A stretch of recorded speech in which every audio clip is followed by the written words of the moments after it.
Olá, pessoal. Bom dia. Sejam todos muito bem-vindos à aula do PAPMEN, essa aula de julho.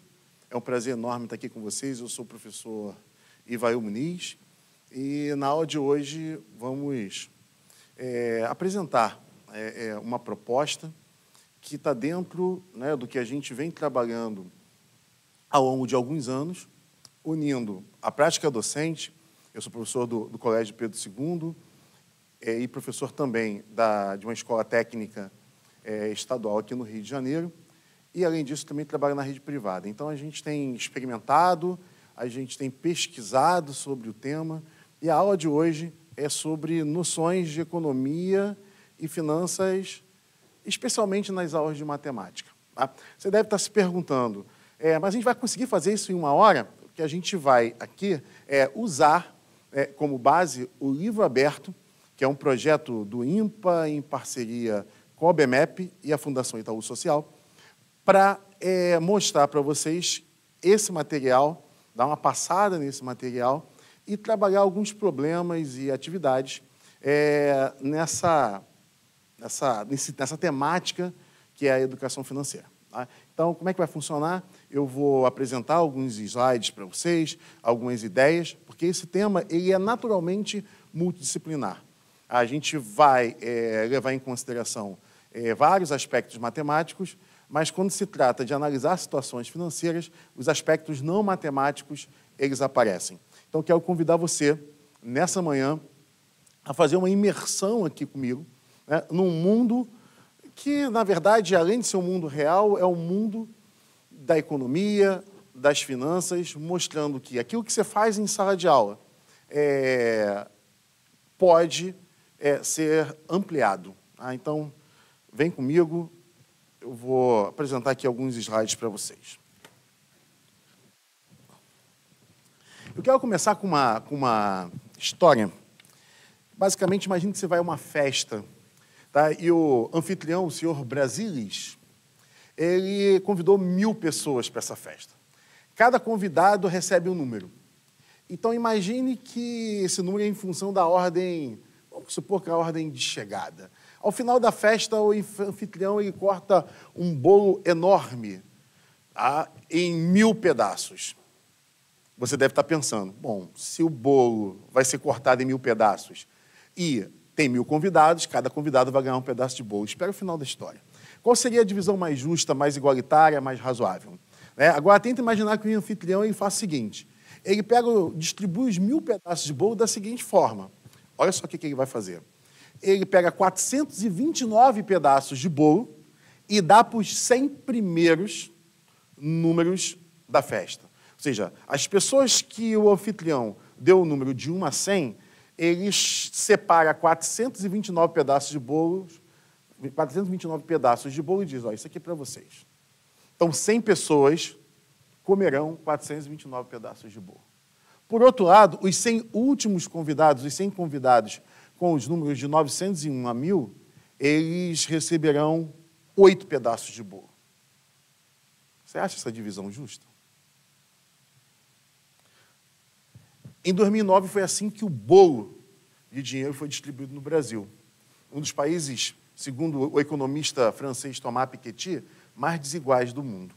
Segundo dados do IBGE, 10% das pessoas com os menores rendimentos detiveram 0,8% da renda bruta nacional.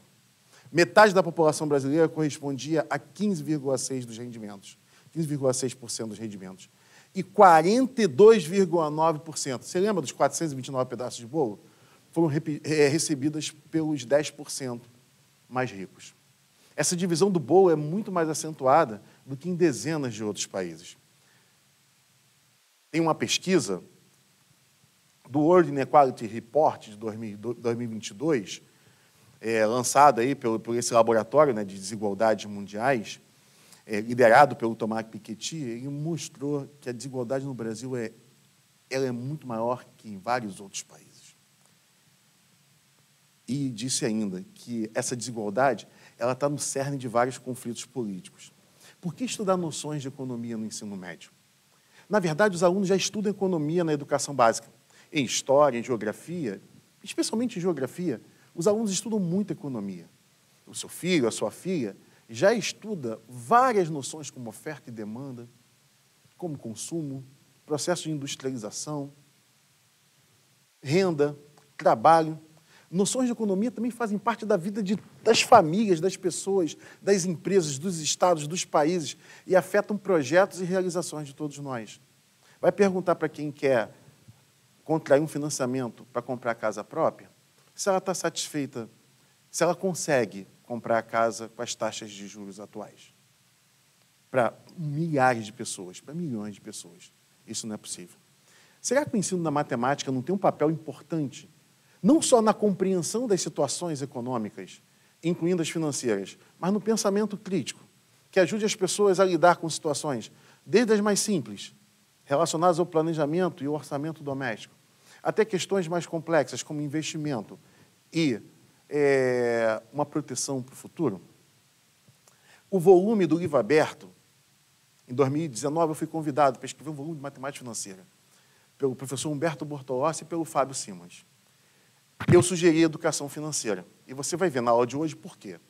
Tá? O volume foi escrito, foi testado, foi reescrito.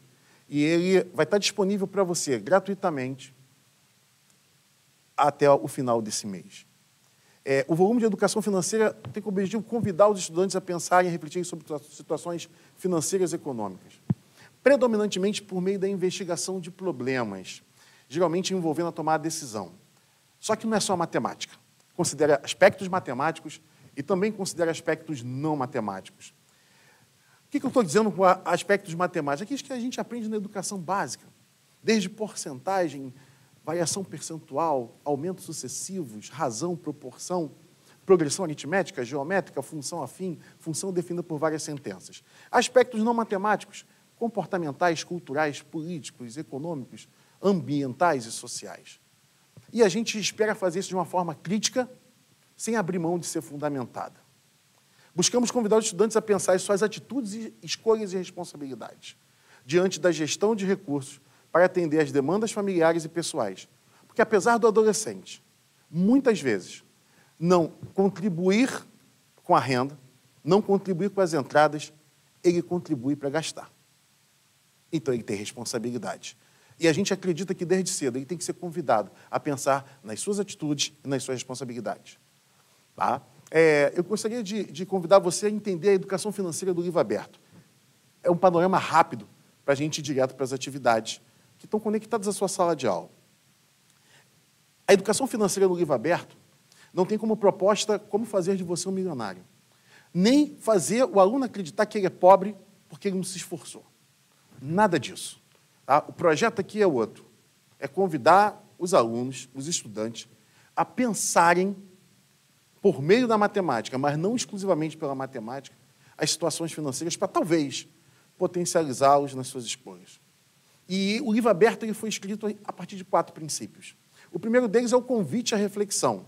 Ou seja, a gente não quer doutrinar ninguém, mas a gente também quer colocar o pensamento crítico à disposição para que eles tomem as próprias decisões de maneira fundamentada, entendendo a realidade brasileira. Ou seja, eu quero que ele pense a situação sob diversos prismas e não sobre uma visão específica. O segundo ponto da educação financeira no livro aberto é a questão da conexão didática. Há diferentes educações, projetos de educação, iniciativas de educação financeira no Brasil e no mundo. A que a gente está propondo aqui, a que a gente colocou no livro aberto, ela faz uma conexão didática, que é a educação financeira escolar. O que é uma conexão didática? A gente olha para aquilo que é ensinado na escola, ou a gente pensa as situações financeiras para trazer elementos que precisam ser ensinados na escola. A gente quer pensar a avaliação, a gente quer pensar como se ensina, a gente quer pensar metodologia, a gente quer se aproveitar, a gente quer usar, a gente quer conectar aquilo que é aprendido, não só em matemática, mas em outras disciplinas, com as situações financeiras com as quais as pessoas lidam, com as quais as empresas lidam, e que pode ser abordado em diferentes regiões, considerando as especificidades regionais, financeiras dos alunos da tua sala de aula. Então, é uma educação financeira que conversa com a sala de aula, que é pensada na sala de aula e que é implementada na sala de aula, ainda que a família tenha o seu papel, ainda que o Estado tenha o seu papel, ainda que ele possa buscar informações na internet, em outros meios de comunicação, em outras mídias sociais, em outras fontes, mas a escola tem um papel. E a educação financeira é diferente. Dualidade, para a gente é uma via de mão duplo. Eu educo financeiramente o aluno de tal forma que ele possa aprender mais matemática e eu posso pensar, eu posso convidá-lo a exercer o seu pensamento matemático, a ampliar o seu pensamento matemático, a desenvolver novas habilidades envolvendo matemática para ser melhor educado financeiramente. Vale a ida, vale a volta. Na verdade, isso é uma busca, é um anseio, é uma perspectiva. E a lente multidisciplinar. Não tem como abordar a educação financeira sem ser multidisciplinar. Você corre o risco de fazer uma matemática financeira mal feita. Vai ter que entrar a economia comportamental. Você vai precisar lidar com as questões ambientais. As maiores empresas do mundo estão pensando nisso. A gente precisa trazer essa discussão para a sala de aula. Não visando só o lucro, mas visando a saúde e o futuro das gerações. Então, é preciso conectar matemática com as estratégias de marketing, com as discussões filosóficas e sociais sobre desemprego, sobre distribuição de renda, a questão do desenvolvimento humano, como índices, o IDH, índice de Gini. Então, o quarto princípio é a lente multidisciplinar. Convite à reflexão, conexão didática, dualidade, lente multidisciplinar. São os 4 princípios da educação financeira que a gente tem construído, que a gente tem aplicado em sala de aula, com formação de professores, em congressos, em lives, em minicursos, em simpósios, nos livros que a gente tem escrito, nas palestras que a gente tem dado, nas consultorias que a gente tem feito. Aí você deve estar pensando, tá bom, mas o que eu faço então? Qual é o meu objetivo com a educação financeira? Tá? A gente elencou 5 objetivos, na verdade, 5 competências para desenvolver esse conjunto de habilidades financeiras. Tá? Primeiro é compreender as noções básicas de finanças e economia, para que os alunos desenvolvam uma leitura crítica das informações financeiras presentes na sociedade. Utilizar os conhecimentos de matemática escolar e financeira, ou esse E aí poderia ser um ou, porque tem uma interseção entre eles, para fundamentar a tomada de decisão. Desenvolver um pensamento analítico sobre situações financeiras, questões financeiras, por exemplo, usar a noção de valor do dinheiro no tempo e a questão das trocas intertemporais. Mas troca intertemporal não quer dizer só leva o capital para a mesma data, não é só isso que eu estou falando. A questão principal da educação financeira é, às vezes, para obter alguns benefícios ao longo do tempo, você vai precisar fazer outros sacrifícios ao longo do tempo. E aí você tem que fazer uma escolha entre trocar benefícios por sacrifícios. E a matemática é uma das formas de analisar essa relação entre benefícios e sacrifícios. Comprar no débito, no Pix ou no crédito. É uma troca intertemporal. Se você paga no Pix, você faz o sacrifício no momento da compra e usufrui do benefício.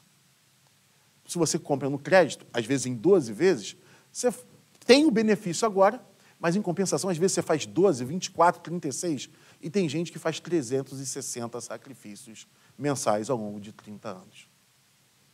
Para cada benefício, tem um ou mais sacrifícios. E a matemática ela fornece uma das maneiras de analisar isso. Não é só leva o dinheiro para trás, leva o dinheiro para frente. Cuidado, tem que ser na mesma data. Não é só isso. É analisar a relação entre sacrifícios e benefícios. Quarta competência é desenvolver a metodologia de planejamento. Planejamento e orçamento. Administrar recursos, pensar em investimento de formação.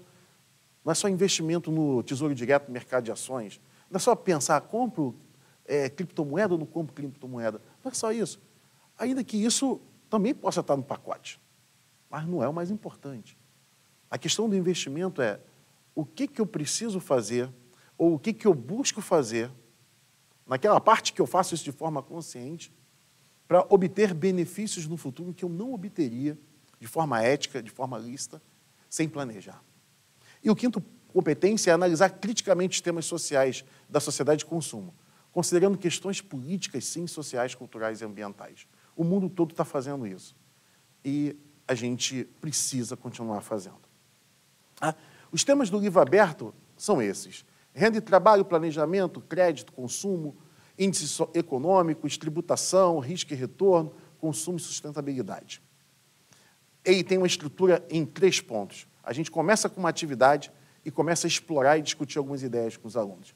Depois a gente vem organizando, onde a gente vai fazendo o fechamento e vai demonstrando alguns modelos, cria-se um modelo, faz demonstração de algumas fórmulas, generaliza-se alguns resultados. E o praticando? Aí o aluno vai meter a mão na massa para praticar. Tá? Eu queria falar algumas coisas e, a partir dessas coisas, a gente vai falar das atividades. Primeiro ponto, a educação financeira não é matemática financeira. Lidar com dinheiro não é o ponto de partida. O ponto de partida são as necessidades humanas. Os recursos geralmente são limitados e, por isso, demandam escolhas e atitudes. A gente tem, atualmente, um sério problema envolvendo a questão do trabalho, oferta de trabalho. E, em relação aos jovens, isso é muito, muito desafiador.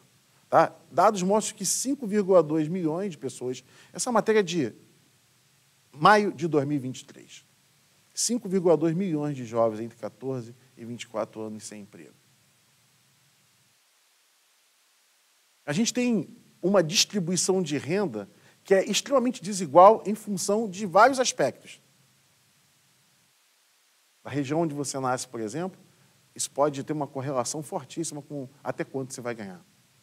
A questão de raça e cor no Brasil também é muito forte. Olha esse gráfico. Olha a potencialidade que isso tem para fazer os alunos pensarem. E olha quanto conteúdo de estatística tem aí. Nós dividimos em 10 DCIs. Dividimos aí toda a amostra em 10 partes. Repare o que vai acontecendo. O gráfico começa muito azul e termina muito laranja. Quanto mais rico, parece que a cor da pele vai mudando. Essa discussão está dentro da nossa educação financeira. Por que isso acontece? O que precisa ser feito? Que tipo de mentalidade de crescimento e de investimento público, inclusive, precisa ser feito para nós termos uma distribuição mais igualitária com oportunidade para todos? Mas essa educação financeira também vai falar de inflação, vai falar de variação cambial, porque valor de dinheiro no tempo não é só juros. O valor de dinheiro no tempo é relacionado à variação cambial. Quando sobra algum dinheiro, as pessoas colocam o dinheiro na poupança. Isso aconteceu, por exemplo, na pandemia fortemente. 6 meses depois, muita gente começou a tirar o dinheiro de lá, porque ficou desempregada. Mas não vamos falar só de desgraça, né? Para quem sobra algum dinheiro, lidar e aprender desde cedo oportunidade de investimento pode ser algo importante, pode oferecer oportunidade de realizar alguns sonhos. Eu quero pegar uma atividade do livro aberto, tá? E agora eu vou para o quadro para falar. Tá? Essa atividade diz o seguinte: a inflação no país foi de 8%. Então, eu vou agora resolver com você alguns problemas. A gente, na verdade, vai fazer algumas investigações aqui de algumas situações, e aí vai ser uma atrás da outra, onde você vai perceber que as situações vão gerando, vão demandando objetos, conteúdos, ideias, conceitos matemáticos. O aluno vai produzindo significados para esse texto, e, a partir disso, a gente vai abordar aqui nessa parte da aula os conteúdos que poderiam estar relacionados. A inflação foi 8% em 2017 e 10% em 2018. 8% em 2017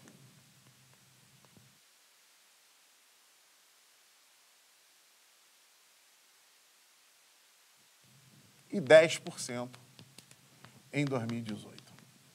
Não é isso? 8, 10. Tá? Esses valores estão aproximados, foi muito próximo disso, daqui a pouco a gente vai mostrar.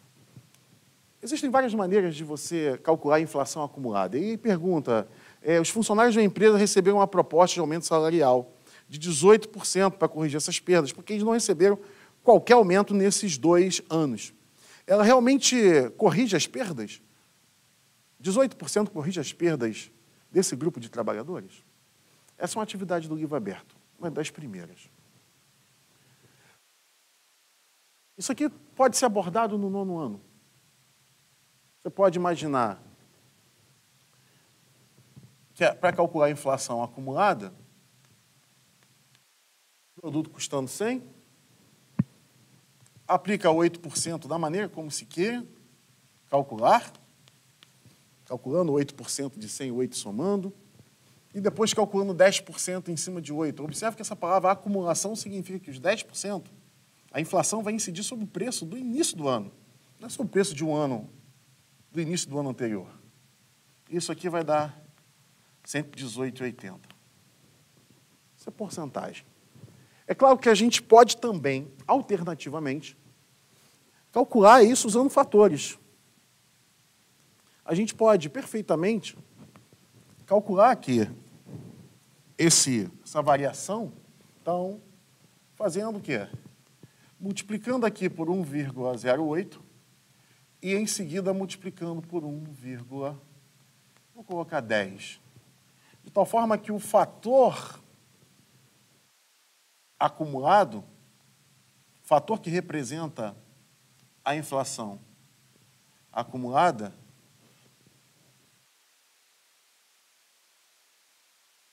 é 1,118. E isso é equivalente a 18,8%. Tá? Ok? Então, a gente teve aí nós tivemos uma inflação acumulada de 18,8%. E a gente discute no texto do livro aberto, como a inflação acumulada é 18,8%, a proposta de 18% deve ser aceita? Uma coisa é achar que é 18%, outra coisa é saber que é 18,8% e, de repente, na negociação, você precisar aceitar 18%, porque é melhor 18% do que nada. Percebam que a gente discute essas coisas no livro aberto, a gente discute essas coisas na escola, a gente discute essas coisas na sala de aula. É essa educação financeira que nós estamos aqui defendendo. E aí, noções de economia é porque a educação financeira é o meio pelo qual nós discutimos essas questões econômicas. Não tem como fazer educação financeira sem falar de economia e finanças. Observem que a gente tem aqui 2 modelos. De uma maneira geral, se eu tenho um capital C e ele aumenta de uma taxa I, ele se transforma no tempo, após a aplicação dessa taxa, ele se transforma em C vezes 1 mais I. E esse fator aqui, ele é extremamente útil em uma série de operações. Então, essa é a primeira atividade. Tá? Eu vou voltar aqui para os slides para a gente falar de uma segunda atividade. Essa atividade chama-se cobertor curto. Tá? A anterior é negociando reajustes. Cada atividade tem um nome provocativo. O livro aberto de educação financeira, ele não é prescritivo. Ele é, entre aspas, inspirativo e provocativo. Eu tenho uma família. A família está analisando aí seu planejamento. Esse planejamento tem um problema, tem um déficit orçamentário. A família ganha 4.000 e estão gastando 4.500. Possivelmente estão recorrendo aí ao cheque especial. Isso é dito no texto. O cheque especial custa 10% ao mês. Tem uma coisa que a educação financeira precisa trabalhar com os estudantes, é o custo do crédito, o custo de pegar dinheiro emprestado. Às vezes, o empréstimo pode ser saudável. Por exemplo, a maioria das pessoas não consegue comprar uma casa própria sem fazer um financiamento bancário. Isso pode ser saudável, mas tem crédito que não é saudável. Por quê? que ele vai destruindo as finanças da família, ao invés de gerar conforto e crescimento. R$ 500 deficitários. No próximo mês, quanto eles precisarão economizar? É natural pensar que, bom, 500, esses 500, segundo o texto, o dinheiro foi usado por 15 dias. 15 dias, 10% ao mês, 15 dias usando cheque especial, fazendo uma aproximação aí por juros simples, aproximação, vai dar em torno de 5%. 5% vai dar R$ 25. Muita gente pensa que tem que economizar 525, mas não é verdade. Você vai precisar economizar 500, que já está deficitário, mais os 25, mas o teu orçamento precisa ser refeito. Então, você tem que economizar mais 500. Então, ao todo, você precisa economizar no próximo mês R$ 1.025, considerando essa aproximação de juros aí de R$ 500 no cheque especial, baseado nas premissas. Claro que esses juros podem variar um pouquinho em função das datas da contração. A ideia aqui é entender que orçamento deficitário ele precisa de atitudes, às vezes, drásticas. E nem sempre as pessoas podem fazer isso. Mas será que não é possível contrair uma dívida mais barata? Às vezes não é. Mas é importante convidar os alunos a discutir as situações em que pode, em que não pode. Essa educação financeira também trabalha com a questão do consumo. E não é porque existem aspectos matemáticos e não matemáticos que a gente não vai usar matemática financeira. A gente usa bastante matemática financeira no livro aberto. Mas educação financeira não é matemática financeira. Você percebeu as diferenças? Nós usamos aspectos matemáticos e não matemáticos. Matemática financeira é um conjunto de conceitos e métodos e modelos envolvendo a transformação do dinheiro no tempo, essencialmente. É diferente de educação financeira escolar. E eu acho que eu não preciso explicar mais, né, por que essa educação financeira é diferente. A formação da educação financeira é para o presente e para o futuro. Não adianta falar de educação financeira só a partir das situações que o aluno lida. E também não adianta falar de educação financeira só olhando para o futuro, porque aí provavelmente não se identifica. 20 anos trabalhando noções financeiras na sala de aula. O aluno precisa de gatilhos para se identificar. E aquilo que ele está aprendendo precisa conversar com a realidade dele, para não só ajudá-lo naquele momento, mas também gerar e despertar interesse. Então, no presente, a discussão sobre responsabilidades nos orçamentos e decisões financeiras da família e pessoal, pensamento coletivo versus pensamento individualista nas escolhas e na gestão da grana, entender o valor do trabalho e da persistência em descobrir aptidões e talentos. Um grande objetivo da escola deveria ser ajudar as pessoas a descobrir os seus talentos e aptidões e ajudá-las a persistir. Refletir criticamente o papel do Estado na economia e na oferta de condições que estimulem o crescimento. Isso é para agora. Ele vai lidar com a compra do tênis, vai lidar com a compra do smartphone, vai lidar com o curso de inglês, vai lidar com as demandas de lazer, as demandas pessoais. Às vezes a demanda dele é comer. E vai pensar também nas questões do futuro. Não tem educação financeira sem pensar no presente e pensar no futuro. A vida adulta está batendo a porta e ele precisa pensar um pouco para que essa formação contribua para ele agir lá sem deixar de olhar para frente. Essa atividade terceira aqui é uma atividade em relação a uma coisa muito comum, aconteceu com vários alunos, e eu apliquei essa atividade. Diz o seguinte: imagine seu smartphone comprado há 15 meses, deu um problema na placa principal, e você precisa tomar a decisão se conserta ou compra um novo. Você tem as seguintes informações. Consertar custa, em média, R$ 800, pois a garantia é de 1 ano. Esse, em média, poderia ser trabalhado na escola como uma pesquisa em 4, 5, se é que as pessoas realmente fazem isso, ofertas de serviços, prestadores de serviço. E, de repente, na média, porque o valor ali deve oscilar um pouco, na média, R$ 800. Só que o celular novo, qualidade semelhante, mas é novo, custa R$ 1.500. Talvez um pouquinho mais atualizado tecnologicamente. O que você faria? Observe que essa atividade coloca o aluno no papel do personagem da história. É o que você faria. Não é o que o João, que a Maria, que o Beto, que a Priscila faria.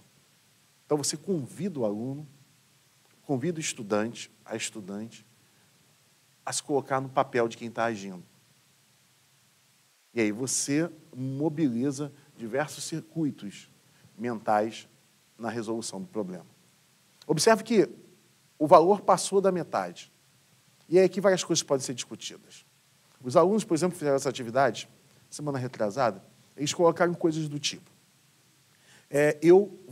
Na verdade, deixa eu apresentar a estatística geral, né?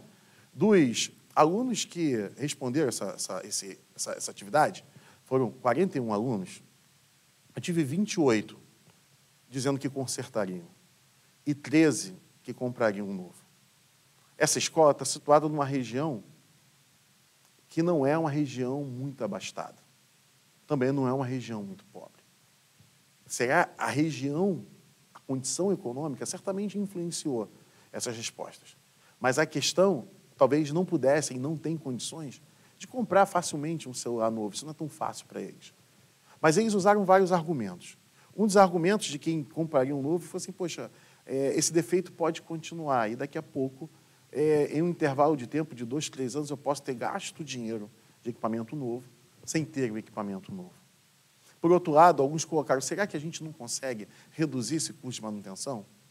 Teve alunos que disseram para mim que isso aqui aconteceu comigo há pouco tempo. Só que o conserto do meu celular era R$1.000, não era 800. Aí nós optamos por comprar um novo. Mas não é só isso. Tem a questão aí da obsolescência programada. Tem a questão ambiental. Tem a questão do descarte. Essa educação financeira é para o presente e é para o futuro. Todo mundo viu isso aí em geografia. Mas usar essa informação para entender se você conseguir fazer uma proteção complementar no futuro. O pessoal chama isso de previdência privada, né? Ou previdência complementar, porque se vive mais. A pirâmide etária mudou, as condições demográficas estão mudando, as pessoas estão vivendo mais. E, portanto, a fase, né? Dizem que a melhor fase da vida, a última fase da vida, está se estendendo. Esses dados aí mostram que a previsão é que para 2050 a gente tem aí em torno de 30%, né, das pessoas em torno de 65 anos da população. A população de idosos na faixa aí de 65 anos ou mais representa em 30%. De 25% a 30%. Para 2070, isso aumenta. Observe que aqui tem dois tipos de gráficos. Um que gera valor absoluto e o outro relativo. Por que um sobe e o outro desce? Que a população total diminui. Várias habilidades matemáticas são necessárias. Pensamento estatístico, letramento estatístico, idem. A gente pensa no futuro também. A gente colocou aqui a fala do Rajun Chang, que não existe resposta certa em economia, mas não podemos deixá-la só para os economistas. Todo cidadão responsável precisa aprender um pouco de economia, ou seja, é necessário que a pessoa desenvolva, desde a educação básica, a capacidade crítica de julgar qual argumento faz mais sentido, capacidade crítica de julgar qual argumento faz mais sentido em uma dada circunstância.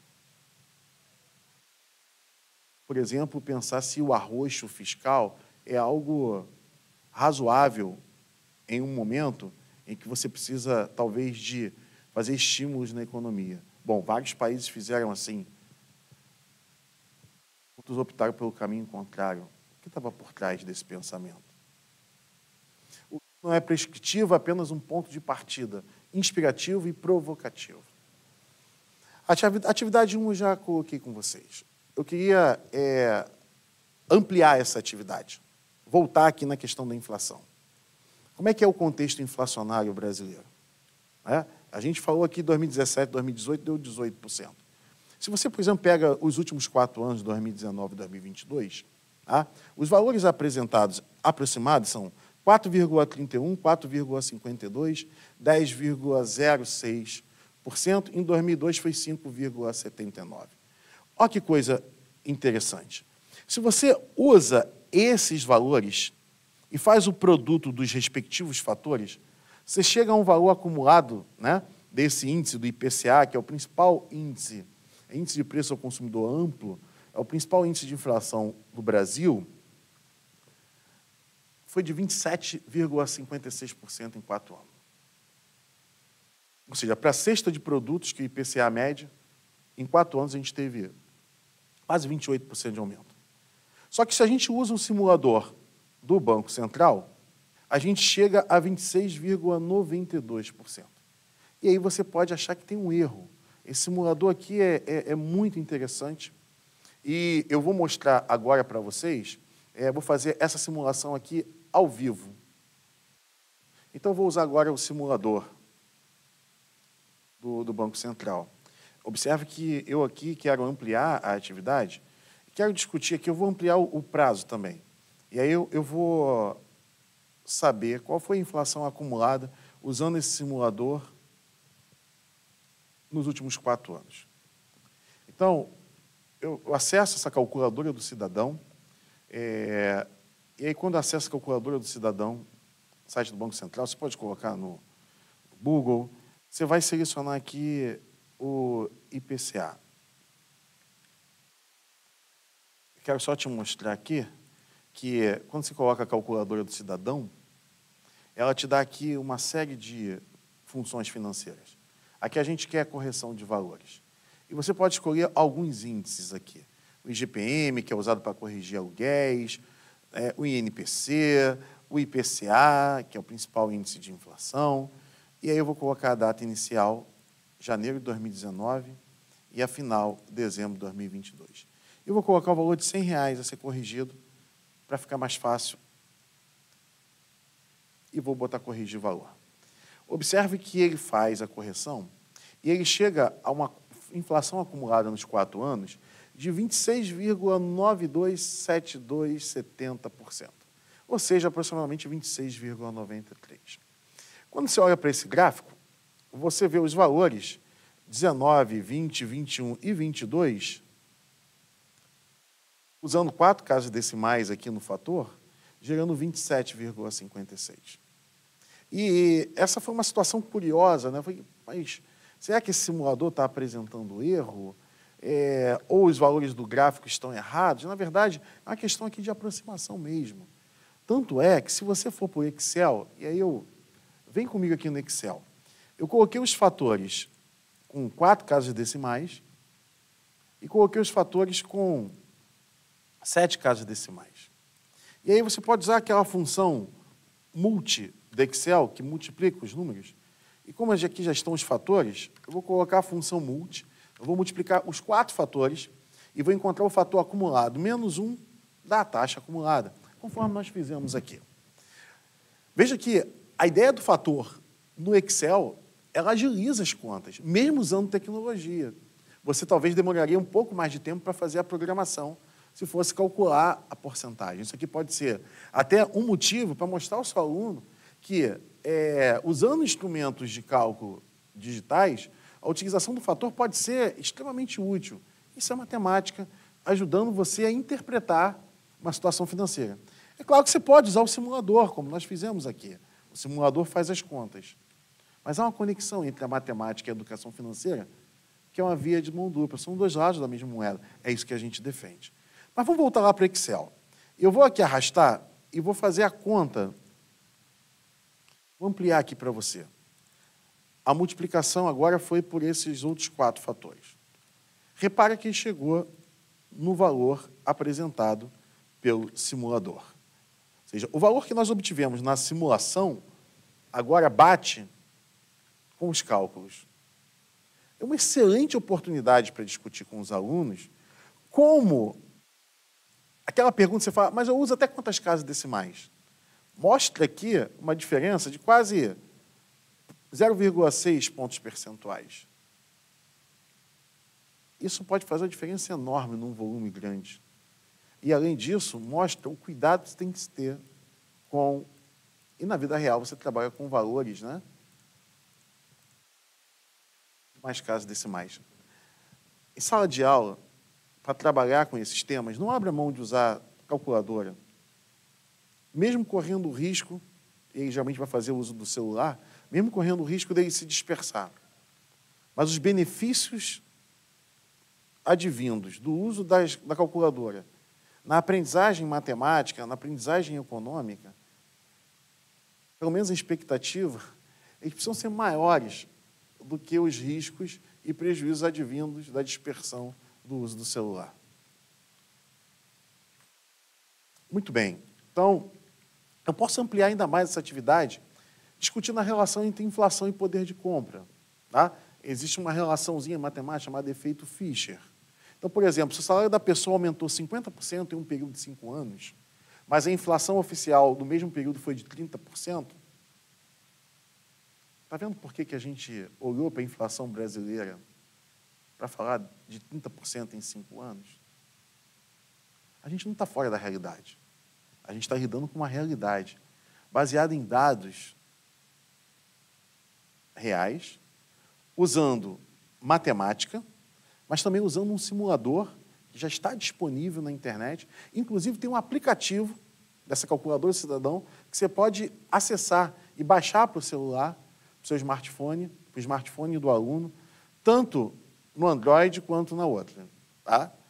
Você pode abaixar nas dois principais sistemas. Se o salário for 50% e a inflação for de 30%, de quantos por cento aumentou o poder de compra? De quantos por cento aumentou a capacidade de comprar? A gente pode ir para o Excel para fazer isso.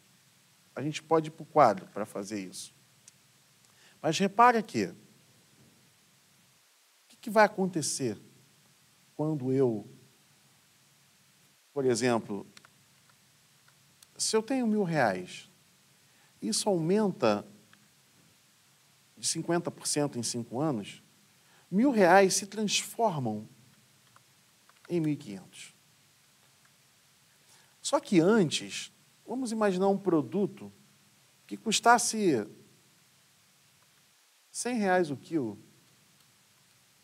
Eu vou colocar R$10 o quilo de propósito. Obviamente, eu conseguiria comprar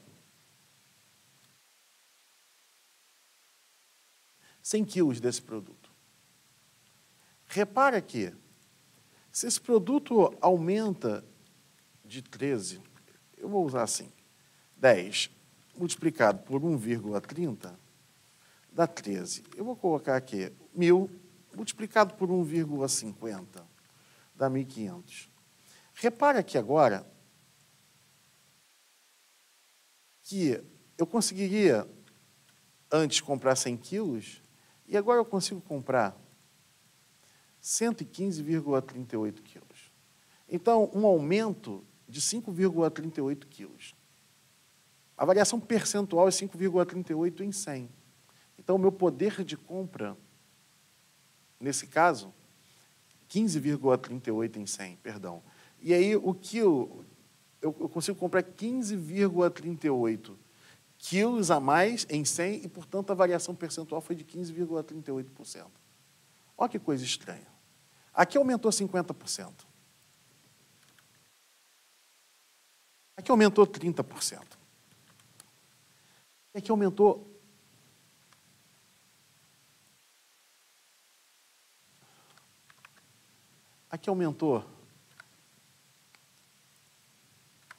15%. Repare que 50 descontado de 30 deu 15. 50 menos 30 deu 15,38. Esse menos entre aspas. Então, esse 50% a gente chama de ganho nominal, taxa nominal, é a taxa aparente, é a quantidade de dinheiro no bolso. Aqui nesse caso, a quantidade de dinheiro no bolso aumentou 50%. Aqui, o preço do produto aumentou 30%. Vamos imaginar que esse produto fosse picanha, ou pelo menos um pedaço dela, uma fatia de picanha. aumentou 30%. Então, a quantidade de dinheiro no bolso aumentou 50%. O preço da picanha aumentou 30%. Então, qual foi a variação da quantidade de picanhas que eu consigo comprar? 15,38%. Repare que uma coisa é a quantidade de dinheiro no bolso, outra coisa é a quantidade de picanha na geladeira. E a inflação, nesse caso, ela tem o poder, a gente está falando de picanha, mas isso aí a gente pode falar de qualquer cesta de produtos e fazer essa análise para qualquer cesta de produtos. Observe que a relação não é simplesmente subtrair os percentuais. Observe que aqui, conforme nós fizemos, é salário dividido por preço. Por isso que a gente pode generalizar essa situação, pensando da seguinte forma. Vem comigo para o quadro.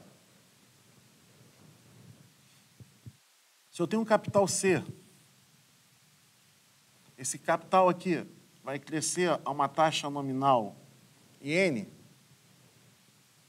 Ao final desse período, esse capital C transforma-se em C vezes 1 mais IN.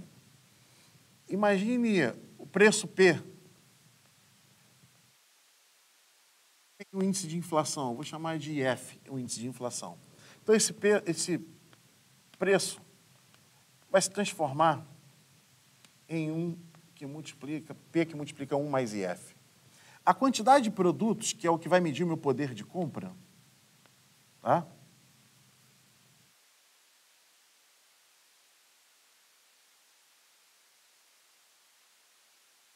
Deixa eu ver aqui quantidade. Essa quantidade aqui vai representar a minha capacidade de comprar. Consigo comprar que quilos? Poderia comprar, capacidade de comprar bens e serviços quaisquer. Isso aqui vai crescer ou vai diminuir, vai sofrer aqui uma variação. Então, após essa transformação, vira aqui, que multiplica 1 mais IR. Eu vou chamar esse R de taxa real. A taxa real está associada ao meu poder de compra, à minha capacidade de comprar. Uma coisa é a quantidade de dinheiro no bolso. Vem a inflação. Inflação. Minha capacidade de comprar, se a inflação for zero, é igual à quantidade de dinheiro no bolso, porque o preço não mudou. Mas se o preço aumentar, a minha capacidade de comprar reduz. Reduz de quanto? A gente chama isso de... minha capacidade de comprar reduz. Qual é a variação do meu poder de compra nessa situação? Observe que essa quantidade, no antes,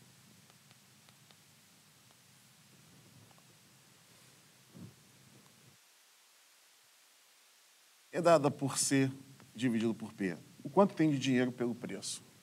Observe que a quantidade agora, depois, que aqui é que multiplica 1 mais ER, é a quantidade de dinheiro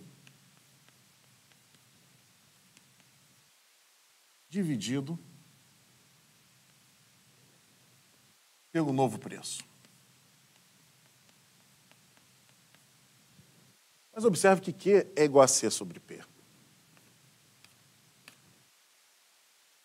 O fator real é igual ao fator nominal dividido pelo fator de inflação.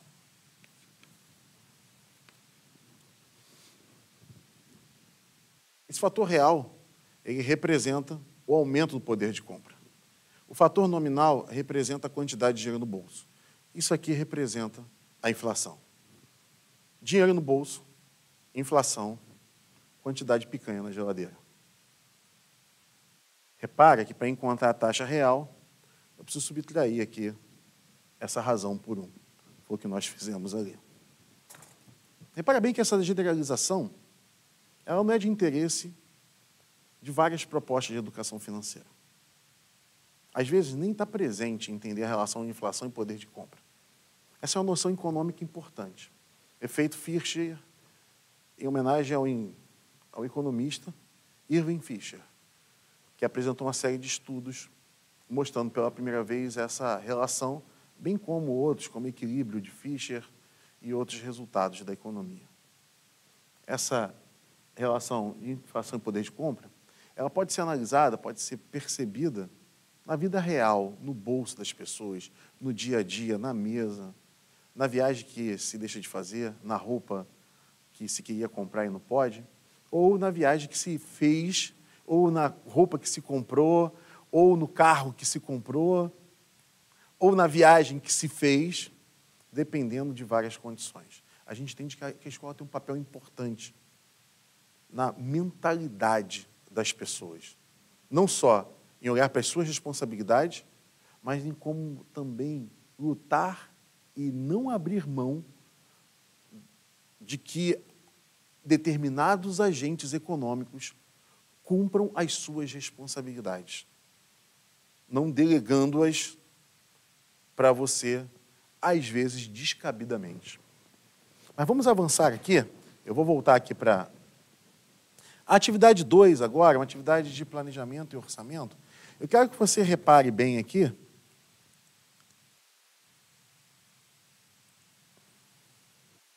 Quero que você repare. O laser está funcionando aí, sim, né? Repare que a gente tem aqui uma família e 3 meses de orçamento. Observe que tem uma variação em alguns e uma parte fixa em outras. Mas observe que a família ganha R$ 3.500. Aparece um elemento novo aqui, saldo devedor do mês anterior. Se a família ganha 3.500 aqui, 3.800, olha a questão dos juros mais uma vez. Eu já vi dezenas de atividades envolvendo planejamento e orçamento. E nenhuma delas discutia o que se faz quando você gasta mais do que ganha.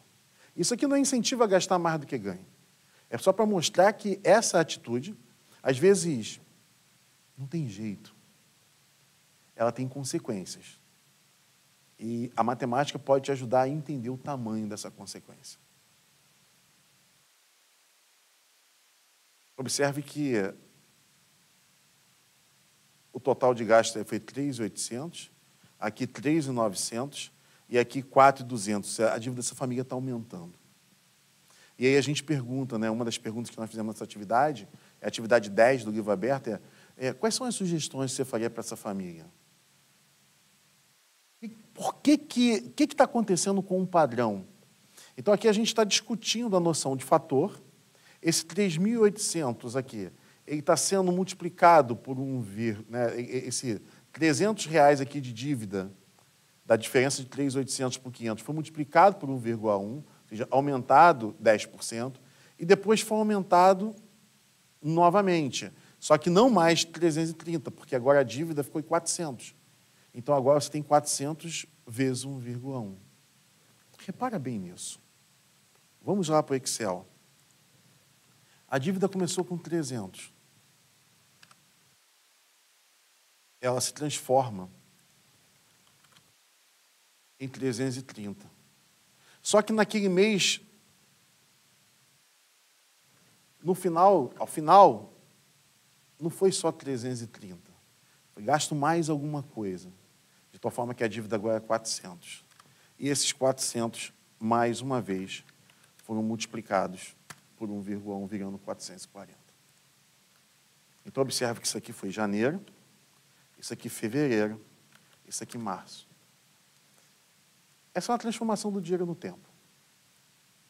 Uma transformação do dinheiro no tempo que os livros didáticos ignoram, na maioria das vezes. Uma transformação do dinheiro no tempo um tanto quanto peculiar. Porque no mesmo mês, esse 300 virou 400, não porque é a aplicação de juros, mas por conta desse orçamento e das despesas da família.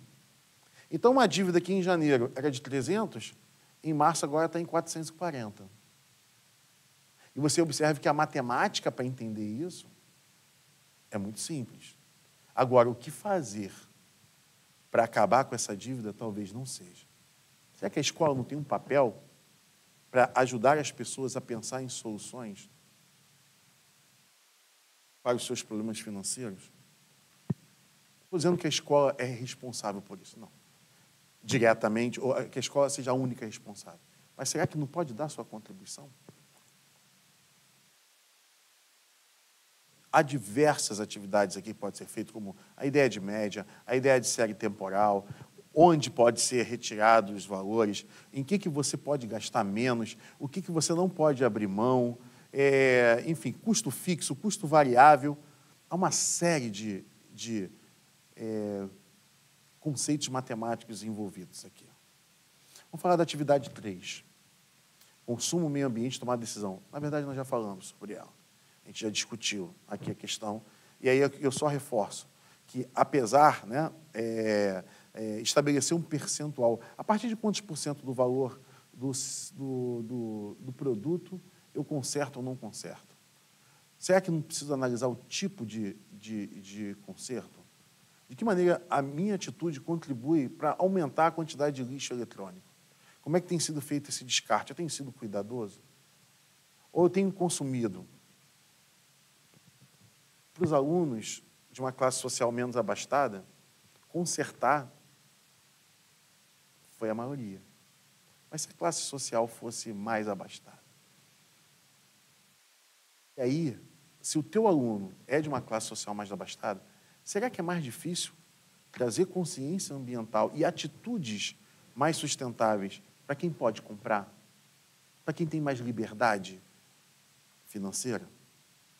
Porque se teu aluno tiver mais liberdade financeira, for economicamente mais potente em relação ao consumo, tua responsabilidade, teu papel aumenta?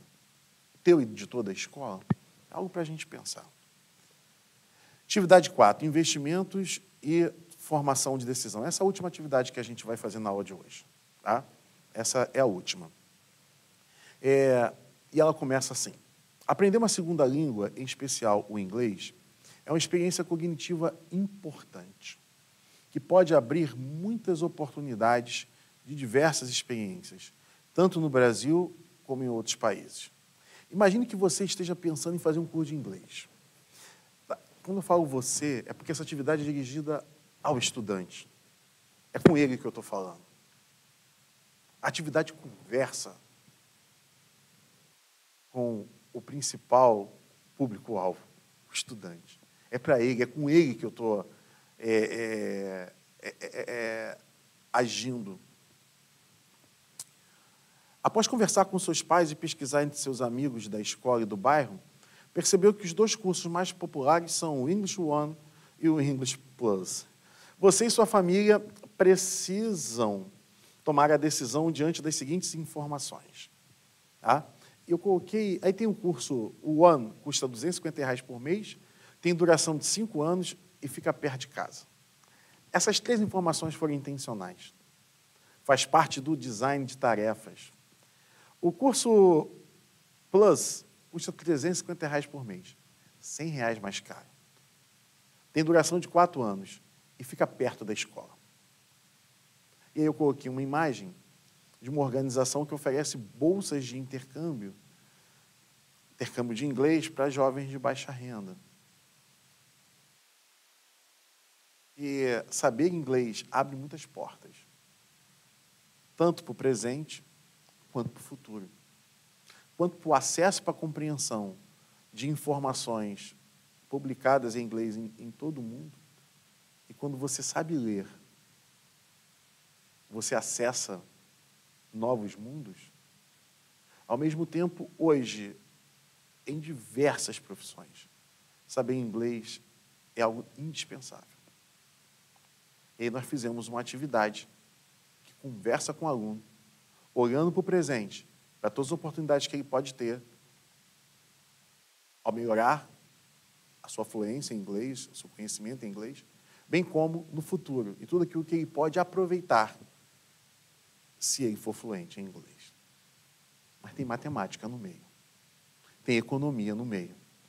Vem que eu te explico algumas situações aqui. A primeira análise, a partir dessas informações, tá? Usando exatamente o que se tem, é uma análise simples, que seria calcular o total nominal seja, a quantidade de dinheiro que vai sair do bolso nos dois casos. E aí?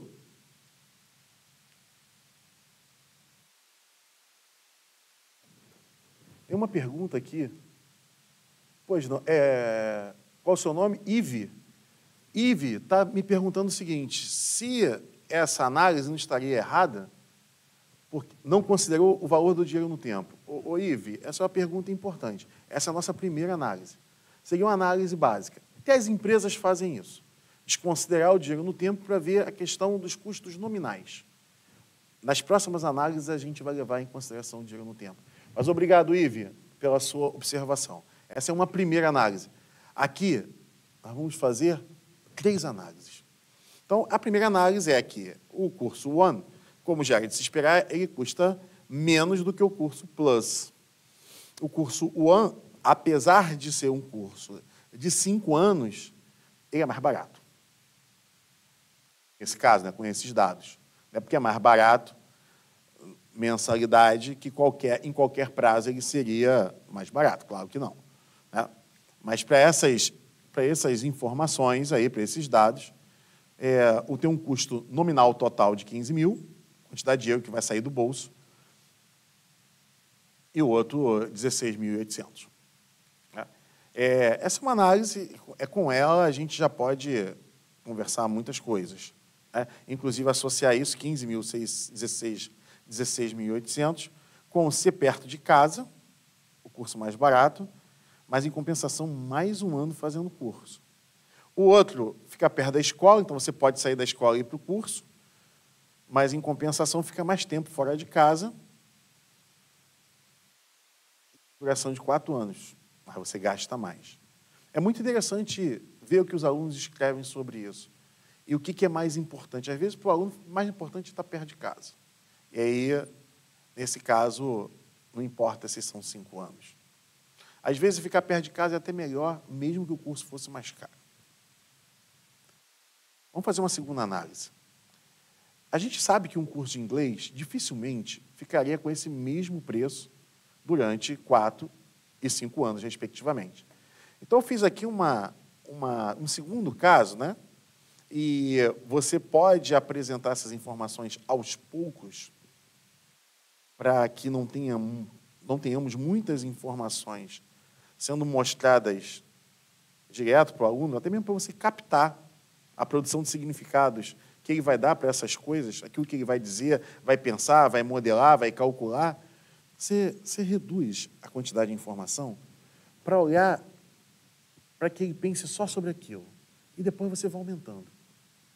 Os economistas têm uma expressão muito legal, que é chamada ceteris paribus, ou ceteris paribus, né? Que é o e tudo mais constante. A gente está usando mais ou menos a mesma ideia aqui. Coloca pouca informação e mantém o resto constante. Finge que o dinheiro no tempo o valor do dinheiro no tempo está congelado. Analisa a situação. Aí agora você coloca um novo ingrediente. Aí vai ampliar, não é o outro degrau, mas agora vai ampliar a rede de conexões que o cérebro dele vai precisar fazer. Taxa de reajuste agora é 8%. Ou seja, esse curso de inglês agora ele aumenta 8%. Só que o curso de inglês aumenta 8% todo mês. Então, vamos admitir, e é razoável, que o curso de inglês vai aumentar uma vez por ano. Tá? Então, os gastos mensais agora passam a ser, no primeiro ano, 250, no segundo, 200, no terceiro, 291, 314 e 342. Eu vou dar um pulinho aqui no Excel.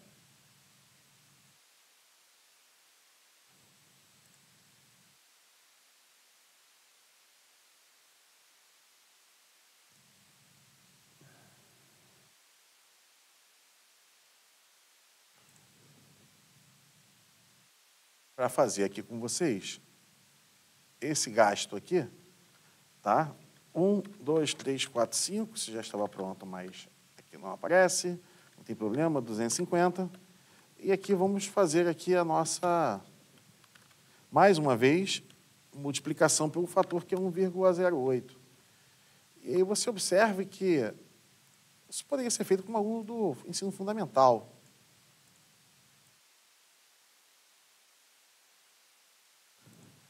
Ive está comentando, obrigado, Ive, pela contribuição, que inclusive tem uma habilidade na BNCC. Eu tenho, a BNCC para mim é um texto incompleto e cheio de problemas, mas que, por outro lado, traz várias oportunidades para o professor. Tem várias habilidades absurdas na base, mas há algumas que são razoáveis. É um texto que precisaria de muita modificação, mas eu não vou discutir isso agora. O que eu quero discutir aqui é que, por exemplo, você pode trabalhar essa parte se você estiver abordando não só a porcentagem, ter habilidade no sexto, no sétimo, mas no sétimo, né? Porque no sexto é porcentagem de uma maneira muito específica. Mas você pode abordar isso aqui no sétimo, né, no oitavo, no nono, tem a parte no nono, habilidades relacionadas a aumentos sucessivos, e você tem aqui aumentos sucessivos. Observe que eu estou usando a multiplicação do fator, porque é algo que facilita as coisas. E, consequentemente, embaixo tem um gasto anual. Ele vai pagar 12 mensalidades disso aqui, e repare você que isso será para todos os meses. Totalizando aqui, podemos usar a função soma. Abrir aqui um pouquinho, 17.599,80. Bom, acertamos. Fazendo o mesmo pensamento aqui, eu não vou repetir porque a ideia é a mesma, tá? A taxa de reajuste aqui é o mesmo, dá 18 mil. Então, observe que a diferença passou para 1.325. Então, se eu levo em consideração o reajuste, ou seja, a taxa que nos cobram, a taxa que o curso de inglês, que os dois cursos de inglês cobrariam reajustando aqui as mensalidades, a diferença entre um e outro passou a ser de 1.325. Tá? Observe que a gente está trabalhando aqui, você poderia achar que isso aqui são juros compostos. Mas a gente não está nem falando de juros, mas o valor do dinheiro no tempo está sendo trabalhado. Coloca uma coisa na sua cabeça. Juros é uma das formas de transformação do dinheiro no tempo. Inflação é uma forma de transformação do dinheiro no tempo. Variação cambial é outra forma de transformação do dinheiro no tempo. No livro aberto tem várias atividades discutindo o impacto da variação cambial no preço dos alimentos, no preço dos automóveis, no preço dos eletrônicos, ou seja, no preço de tudo aquilo que é importado. E no Brasil tem muita coisa importada. Você sabe disso. Uma outra coisa é que juros correspondem a outra forma, outro fator que transforma o dinheiro no tempo. Então, ampliar a visão para além dos juros simples e juros compostos é fundamental. Essa questão da inflação, por exemplo, ao dar um minicurso, eu perguntei, gente, a gente está trabalhando com juros simples e juros compostos. E o grupo de pessoas para os quais está ministrando o minicurso se dividiu entre aqueles que responderam simples, outros que responderam compostos. Os que responderam simples acharam que o fato de ser 10% seguido de 8% não era composto, que a taxa não era a mesma. Eu perguntei, não é nem de simples nem de composto, porque a questão não é de juros, é de variação de inflação. Então, vamos ampliar a nossa visão e, se tem uma coisa que a educação financeira pode contribuir do ponto de vista financeiro e matemático, é a questão da transformação do dinheiro no tempo. Variação cambial, inflação, juros, percepção de utilidade, oferta e demanda, utilidade agregada, você comprou um produto, fez algo nele e vendeu. Você comprou ingredientes, fez um bolo, vendeu. Você comprou uma bolsa, customizou, vendeu. Tem milhões de pessoas que trabalham com isso, que ganham a vida com isso, que sustentam a família com isso e que oferecem produtos maravilhosos a outras pessoas, contribuindo para o fluxo, não só para a economia, mas para que as pessoas possam viver melhor, fazendo isso, na utilidade agregada. Aquele produto tinha uma certa utilidade, e, portanto, se pagava-se um determinado valor. Você faz alguma coisa, você processa a utilidade agregada. Essa é outra forma de transformação do dinheiro no tempo. Mas vamos fazer uma terceira análise para encerrar a nossa aula? Vamos considerar agora que a família, né, tenha condições de pagar o curso mais caro. Mas ela opta por entender, por uma série de razões, né, por entender que o curso mais barato é o melhor, principalmente porque fica perto de casa, e, de repente, por algumas outras questões de atendimento, de qualidade dos professores, né, ou de conhecer alguém que esteja lá e desenvolva um trabalho diferenciado, atenção, cuidado com os alunos, enfim, aspectos matemáticos e não matemáticos na tomada de decisão. Eu convido, inclusive, você a buscar, né, fazer uma pesquisa dos trabalhos que a gente tem produzido com os alunos da especialização do Colégio Pedro II, com os alunos do Profimate do Colégio Pedro II, e pesquisas próprias que a gente tem feito. Coloca lá no Google, Muniz, mais educação financeira. Você vai ter uma série de falas, além do livro aberto, que daqui a pouco, né, até o final desse mês, vai estar lá prontinho a versão aluno, versão professor, para você, gratuitamente. Mas voltando para cá, vamos fazer uma análise que é o seguinte. Imagine que a família, o dinheiro dela está aplicado a uma taxa de 1% ao mês. A gente chama isso de taxa mínima de atratividade. Eu prefiro chamar o seguinte, o meu dinheiro cresce a 1%, o meu não, da família. Como é que ficaria essa análise, considerando a seguinte estratégia financeira? A família opta pelo curso mais barato, mas para comparar os dois, ela faz o seguinte, ela vai reservar a mensalidade do curso mais caro e vai investir a diferença, ganhando juros ao longo desse período. Ou seja, reserva 350, paga os 250 e investe 100 todo mês. Vai fazer isso durante 4 anos. Durante 4 anos. O que vai acontecer? É claro que... Bom, vamos ver o que acontece aqui nos 6 primeiros meses com essa acumulação de capital. Tá? Aqui você tem 2 representações temporais. Tá? O que eu chamo de representação temporal? São valores distribuídos no tempo de forma esquemática, onde a transformação é favorecida pelo esquema pictórico ou imagético.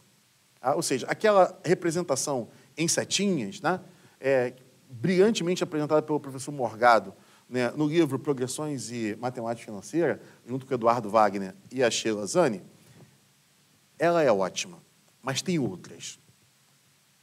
As empresas, e às vezes as pessoas, usam essas outras representações. Eu quero convidar você a ampliar o teu leque de representações temporais.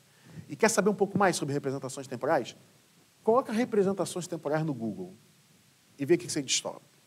Vamos lá. A primeira representação temporal, ela é baseada aqui no saldo inicial, depósito, saldo final. Acompanha comigo essa representação e observe que, inicialmente, a gente parte de zero, ele deposita os R$100 e o saldo final, né, em janeiro, é R$100. Passou um mês, aí vai haver a valorização de 1%. Só que ele vai fazer o outro depósito. Então, no total, você tem 201. Esses R$201 sofrerão um reajuste de 1%, passando agora a ser R$2, R$203,01. Você vai repetir esse processo. É só multiplicar pelo fator. Não tem mais nada. Como em poucos meses, até na mão dá para fazer, e alunos de ensino fundamental, ensino médio, podem fazer. Observem aqui, ó, eu coloquei as taxas aqui indexadas fixas, mas o que a gente está fazendo aqui é só somar e multiplicar pelo fator. Aqui é sempre uma soma, aqui é uma multiplicação pelo fator. Em relação, ou seja, é sempre 1,1 vezes o saldo final do período anterior. Então, o saldo inicial de cada mês é 1,01 vezes o saldo final do período anterior. O saldo inicial de cada mês é 1,01 vezes o saldo final do período anterior. E você repete o processo. Se você repetir esse processo aqui, durante 4 anos, aplicando R$100, alguém vai dizer, é uma série uniforme? Cuidado, né? São 4 séries uniformes, onde aqui você tem uma série uniforme, ela para nos R$100 e depois você tem que multiplicar por um fator único. Depois aqui vai acontecer a mesma coisa. Então, você tem somas de PG multiplicadas cada uma por um fator decrescente. Esse modelo mais complexo, a gente vai discutir na parte 2, no próximo PAPMEN. Aqui a gente está trabalhando com a ideia do fator e do poder que o fator tem. Ah, você está usando Excel? Ótimo, excelente oportunidade para você usar uma das ferramentas mais poderosas na sua sala de aula. E na avaliação, coloque menos parcelas ou deixe usar um simulador, por enquanto. Outra forma de fazer a representação temporal é essa aqui. Agora eu vou para o quadro e depois vou voltar para encerrar a análise.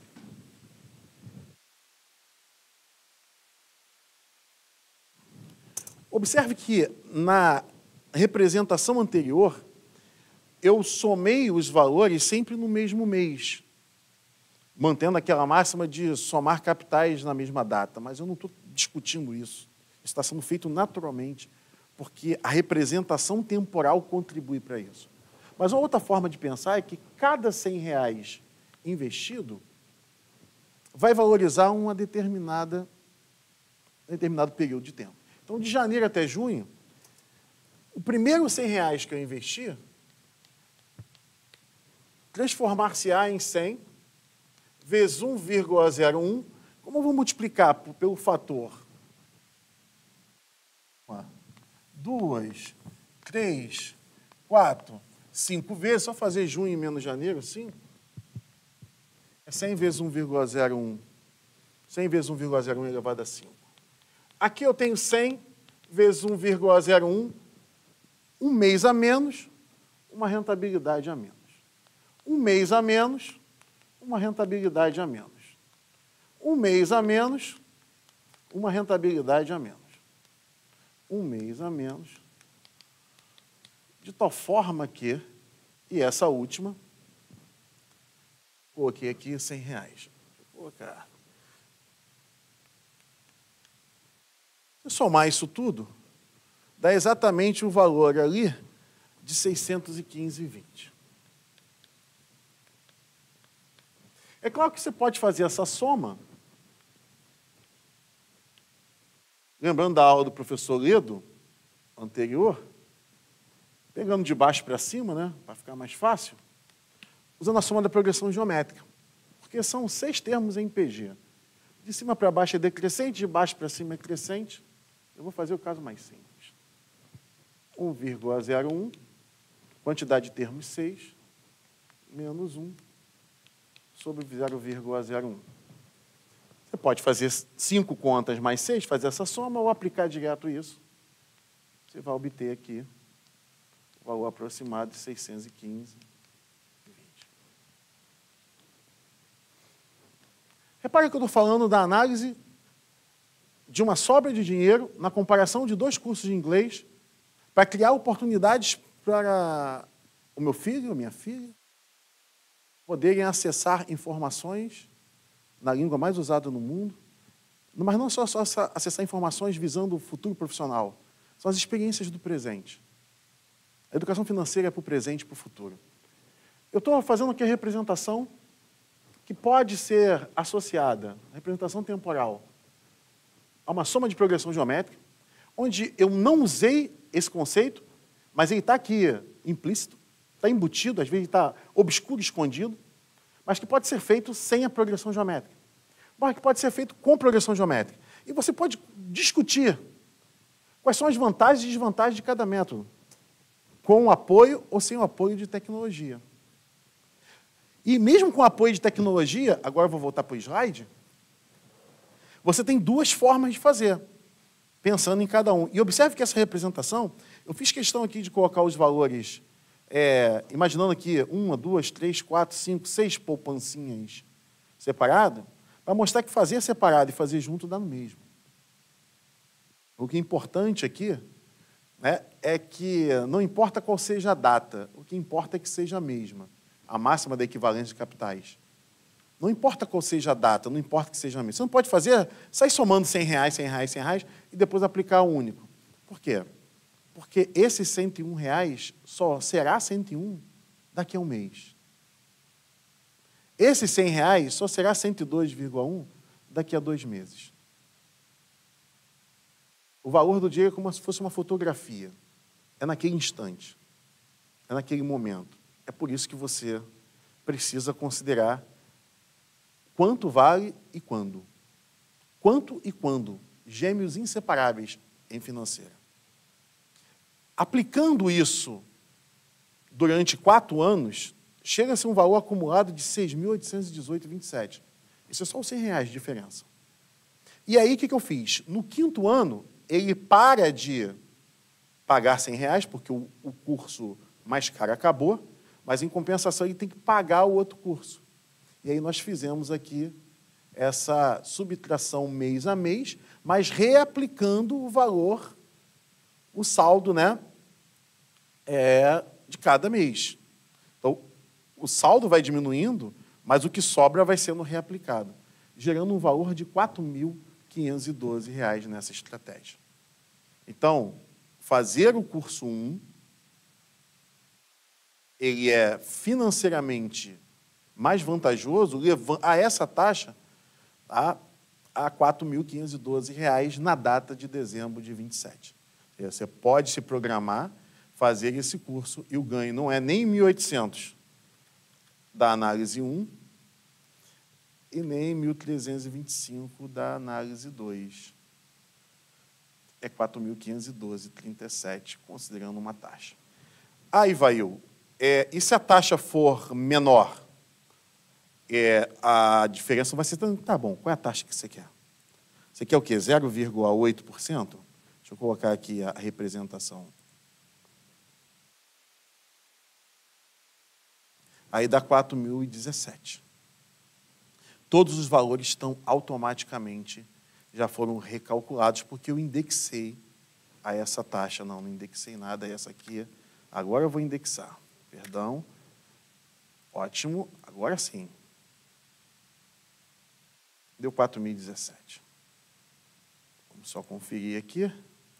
Agora está certinho. Ótimo. Aí, vai, e se fosse 0,5%, estilo poupança? Uma família mais conservadora. Deu 3.349. Quase o dobro dos 1.800 que você estava pensando que era, de fato, a diferença.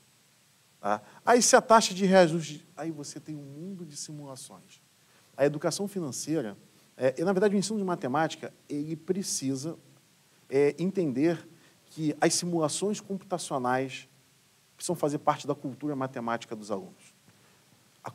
As simulações computacionais, e aqui são simples, elas precisam fazer parte da cultura matemática dos estudantes.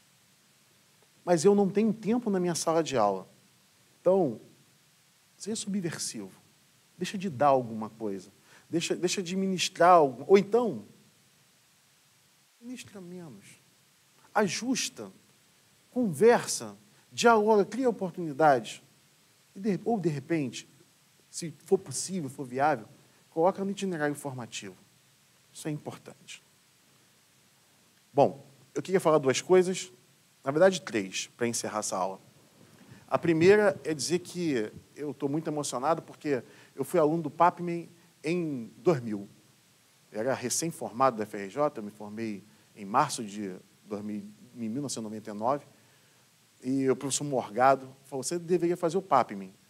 Só que eu não conseguia fazer o PAPMEN, a versão anterior do PAPMEN, que era todo sábado, porque eu trabalhava num colégio. E quem me levou para esse colégio, por ele ter sido meu professor e a gente ter feito um relacionamento, né, ele me indicou, foi ele. O professor Morgado, então, a primeira coisa que eu quero dizer, eu queria dedicar essa aula. Eu fui aluno do PAPMEN, eu sempre tive um carinho enorme pelo PAPMEN, eu acho que tem uma contribuição importantíssima. E eu estou realizando aqui um sonho, que é dar aula no PAPMEN. Então, eu queria dedicar essa aula ao Morgado, por tudo que ele representou, não só como professor, foi meu professor na graduação, mas como amigo e mentor.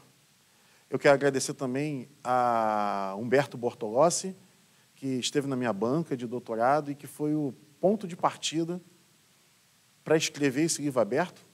E ele disse na minha banca, você precisa transformar o resultado da tua pesquisa em material para professor, para que isso chegue a professores de todo o Brasil. Ele disse isso, Humberto, em 2016. E Humberto me chamou para, indicou meu nome para escrever o livro aberto de educação financeira. E, na época, o coordenador, o professor Fábio Simas, que é a terceira pessoa que queria agradecer aqui, e Letícia Rangel também, do CAP da FRJ, me deram o maior apoio, me receberam com muito carinho e me deram muita liberdade de trabalho. Esse livro aberto de educação financeira é um presente para todas as pessoas do Brasil, porque ele foi escrito por professor, que ainda é... Eu sou professor de educação básica. Eu não sou um pesquisador que virei professor.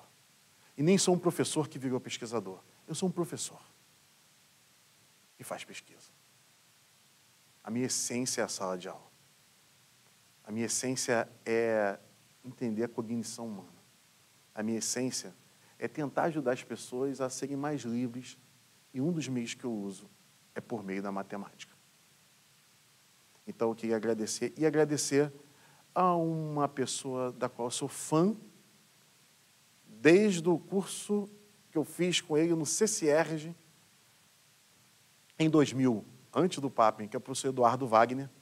Sou fã incondicional e agradeço a ele por ter aceitado a indicação do meu nome para essa aula no Papem, e eu espero ter outras oportunidades. Obrigado, Eduardo Wagner, obrigado, Fábio Simas, obrigado, Humberto Bortolossi. Força, meu irmão, você é um guerreiro e você vai cada vez mais galgar novos espaços e vencer os grandes desafios que você tem pela frente. Tem muita gente que ama você. Obrigado, Humberto. E, Morgado, muito obrigado.